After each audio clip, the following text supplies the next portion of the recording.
overhead press. So a lot of people, when you watch them, they just go straight up, or they're out here.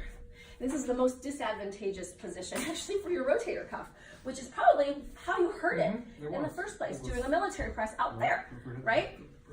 Yeah. So we're gonna actually do something that we call in the groove. We're like gonna groove the shoulder, because it's 30 degrees like forward that your rotator cuff is actually in the most optimal position, because of the way the shoulder blade faces and the way the socket faces. The alignment and orientation of the fibers is much better if you do something like in this angle. So some of you have gone to rehab, they teach you scaption. It's here, right? Like you might do a little weight, and it's not out here, it's not straight in front, it's kind of this like in between where it's like 30 degrees from the horizontal. Does that make sense? So you may have done those. So that's kind of the same path we're gonna do, right? So I'm gonna go from here, and you see my wrist is straight.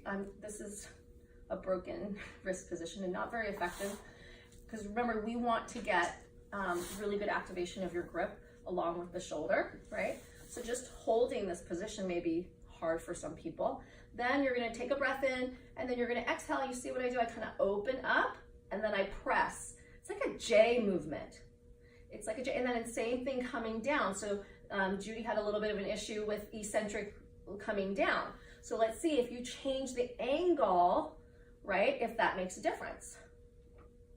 I will say too, like even if you do some of, like if you're doing some lower body stuff and you want to get a little bit of carryover into your shoulders, you could do squats like this, right? Now I'm just isometrically training my shoulder. So I'm sneaking in some shoulder strength and core, because the weight being just on one side makes this side light up.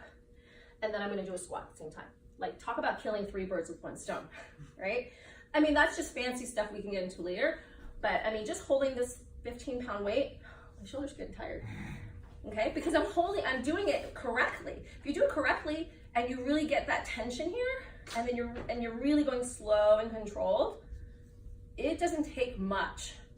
And I can press a lot more than this, but 15 pounds, if you do it right, it's tough. Make sense? Okay, so let's try this.